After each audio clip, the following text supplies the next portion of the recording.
ઇસ્લામ ધર્મના મહાન પયગંબર હઝરત મુહમ્મદ સાહેબની શાનમાં અભદ્ર ટિપ્પણી કરનાર રામગીરી મહારાજ સામે કાયદેસર કાર્યવાહી કરવાની માંગ સાથે મુસ્લિમ સમાજ દ્વારા ભરૂચ જિલ્લા સમાહર્તા કચેરીમાં આવેદનપત્ર પાઠવવામાં આવ્યું.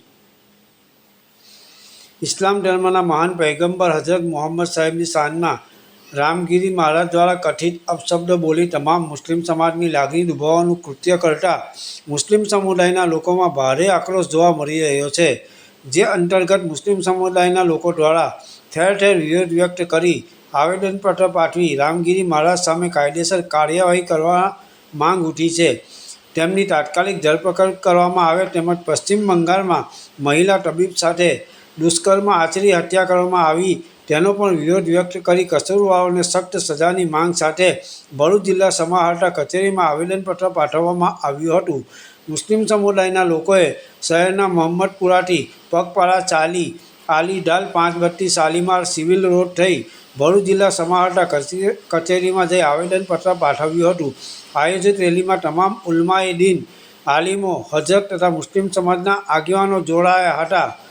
યાકુબ પટેલ, ભરૂચ. हमारे नबी करीम सल्लल्लाहु ताला अलैहि वसल्लम ની શાનના અંદર મહારાષ્ટ્રના એક ઢોંગી બાબાએ જે અભદ્ર ટિપ્પણી કરી છે અને પોતાની જાતને સંત કહે છે. સંત ક્યારેય કોઈ પણ ધર્મના ઉપર કોઈ ટીકા ટિપ્પણી ના કરતો હોય, કોઈકના પણ ધર્મના અંદર એવી કોઈ પરિભાષા નથી કે બીજાના ધર્મના લોકોને દિલ દુખાવાનું કામ કરે. પરંતુ આ ઢોંગી બાબાએ જે કાર્ય કર્યું છે એની સસ્તી લોકપ્રિયતા મેળવવા માટે અને આજ સુધી એને ધરપકડ કરવામાં નથી આવી. મહારાષ્ટ્રમાં વિવિધ જગ્યાઓ પર એના ઉપર એફઆઈઆર ફાડવામાં આવેલી છે, પરંતુ એની ધરપકડ કરવામાં નથી આવી. કારણ કે મહારાષ્ટ્રમાં આપ જોશો કે ઇલેક્શન છે સામે અને રાજકીય રક્ષણ એને મળેલું છે.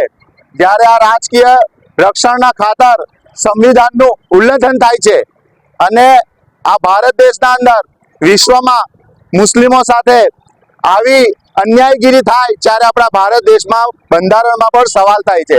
મુસ્લિમ સમાજ ભારતનું બંધારણ માને છે અને મુસ્લિમ સમાજ ભારતના બંધારણના ઉપર ચાલે છે. પરંતુ આવા ઢોંગી બાબાને જો ન પકડીને સંવિધાનનું ઉલ્લંઘન થશે તો આ મુસ્લિમ સમાજ તેને સાંખી નહીં લે. એ જ સ્વરૂપે આજે અમે અહીં ભેગા થયા છે. હાલમાં પશ્ચિમ બંગાળમાં પણ એક મહિલા તિબેટ ડોક્ટર દીકરીને જે રેપ કેસનો બનાવ બન્યો છે એમાં પણ જે દોષીઓ પકડાયા છે, જેમની સામે ફાસ્ટ ટ્રેક કોર્ટમાં કેસ ચલાવવામાં આવે અને એમને તાત્કાલિક ફાંસી આપવામાં આવે એવી પણ અમો ભરૂચ મુસ્લિમ સમાજના લોકો માંગ કરે છે. અને આવેદનપત્ર કલેક્ટરશ્રીને સોંપીને અમે ભારતના મહામહિમ રાષ્ટ્રપતિજીને સોંપવા માંગીએ છીએ.